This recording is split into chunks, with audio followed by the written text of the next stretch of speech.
Épître de Jacques, chapitre 2. Mes frères, que votre foi en notre glorieux Seigneur Jésus-Christ soit exempte de toute acception de personne. Supposez, en effet, qu'il entre dans votre assemblée un homme avec un anneau d'or et un habit magnifique, et qu'il y entre aussi un pauvre misérablement vêtu. Si, tournant vos regards vers celui qui porte l'habit magnifique, vous lui dites, « Toi, assieds-toi ici à cette place d'honneur. » Et si vous dites au pauvre, « Toi, tiens-toi là debout. » Ou bien, « Assieds-toi au-dessous de mon marchepied. » Ne faites-vous pas en vous-même une distinction et ne jugez-vous pas sous l'inspiration de pensées mauvaises? Écoutez, mes frères bien-aimés, Dieu n'a-t-il pas choisi les pauvres aux yeux du monde pour qu'ils soient riches en la foi et héritiers du royaume qu'il a promis à ceux qui l'aiment?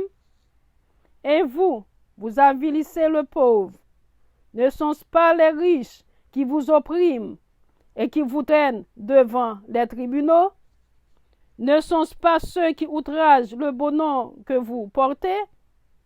Si vous accomplissez la loi royale selon l'Écriture, tu aimeras ton prochain comme toi-même, vous faites bien.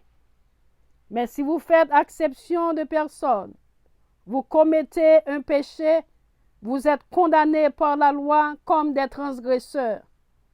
Car quiconque observe toute la loi, mais pêche contre un seul commandement, devient coupable de tous.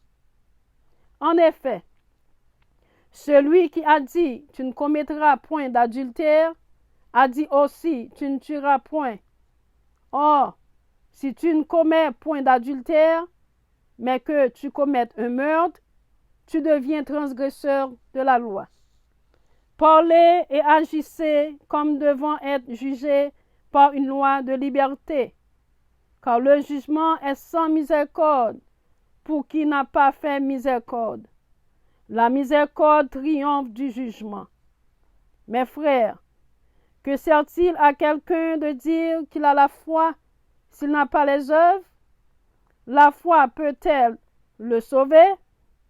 Si un frère ou une sœur sont nus et manquent de la nourriture de chaque jour, et que l'un d'entre vous leur dise, « Allez en paix, chauffez-vous et vous rassasiez », et que vous ne leur donniez pas ce qui est nécessaire au corps, à quoi cela sert-il? Il en est ainsi de la foi. Si elle n'a pas les œuvres, elle est morte en elle-même. Mais quelqu'un dira, « Toi, tu as la foi, et moi, j'ai les œuvres. Montre-moi ta foi sans les œuvres, et moi, je te montrerai la foi par mes œuvres. Tu crois qu'il y a un seul Dieu, tu fais bien. Les démons le croient aussi, et ils tremblent. Veux-tu savoir, ô homme vain, que la foi sans les œuvres est inutile? Abraham, notre père, ne fut-il pas justifié par les œuvres lorsqu'il offrit son fils Isaac sur l'autel? Tu vois que la foi agissait avec ses œuvres, et que par les œuvres la foi fut rendue parfaite.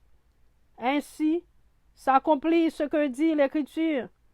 Abraham crut à Dieu, et cela lui fut imputé à justice, et il fut appelé ami de Dieu. Vous voyez que l'homme est justifié par les œuvres, et non par la foi seulement. Rahab la prostituée, ne fut-elle pas également justifiée par les œuvres lorsqu'elle reçut les messagers et qu'elle les fit partir par un autre chemin?